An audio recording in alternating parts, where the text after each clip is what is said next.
Hello again. I want to talk today about one of the main reasons that people tend to believe in God.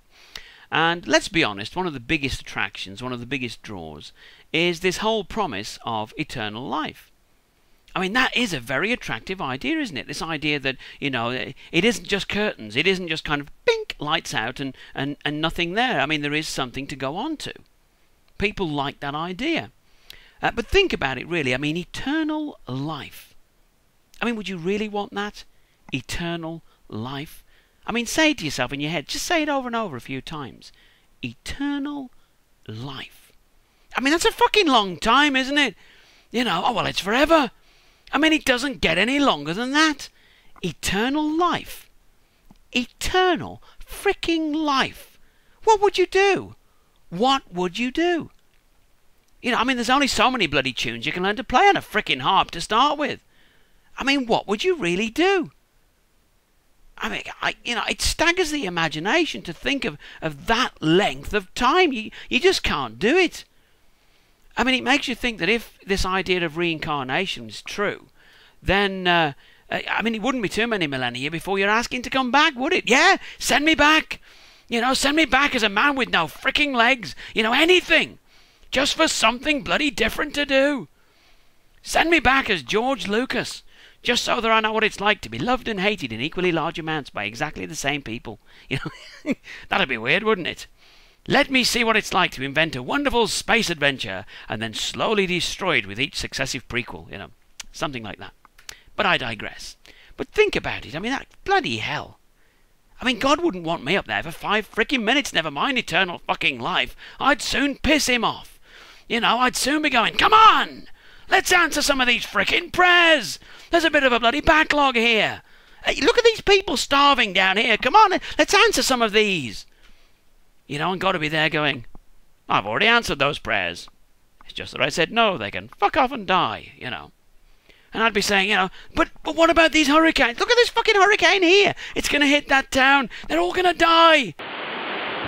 Do something. Move it out of the way. Are you listening to me? What are you whittering on about? Who invited you on my cloud anyway? Sod off! You didn't tell me you liked ABBA. What do you mean everybody likes ABBA? You do realise they come from an atheist country. They probably don't even believe in you. Shut up!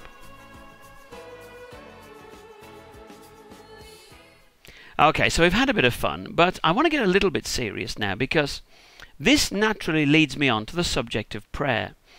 And I've got to be honest with you. I mean, I find the subject of prayer completely and utterly baffling.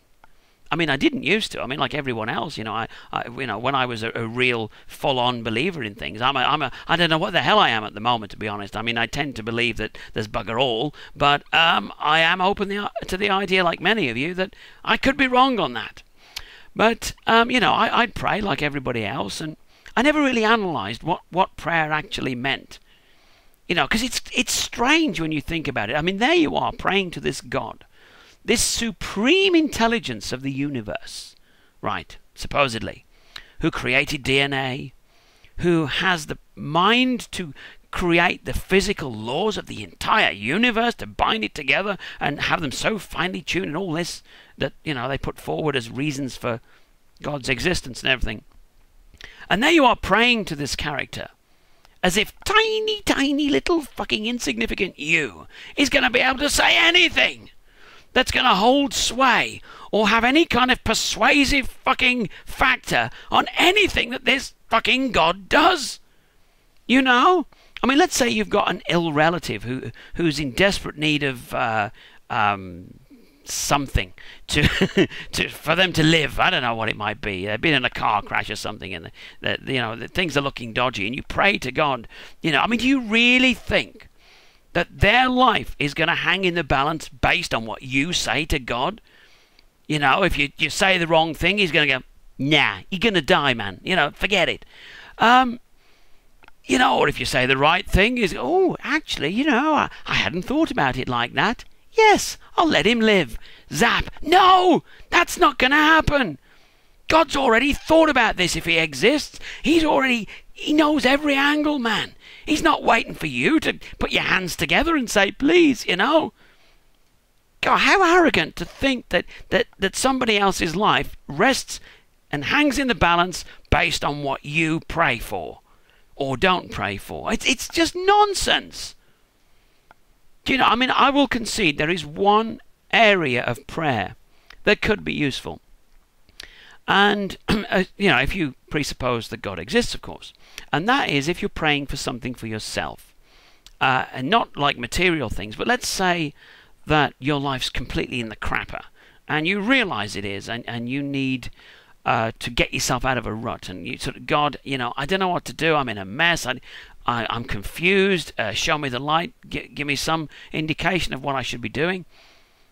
Then under those circumstances, I could say, yeah, because you could argue that God's waiting for you to realize that your life's in the crapper, you know, and until you've realized it and confessed that you don't know what the hell you're doing, he's not going to help you. But once you do realize and you ask for help, you say, now he's realized, now he's ready to change.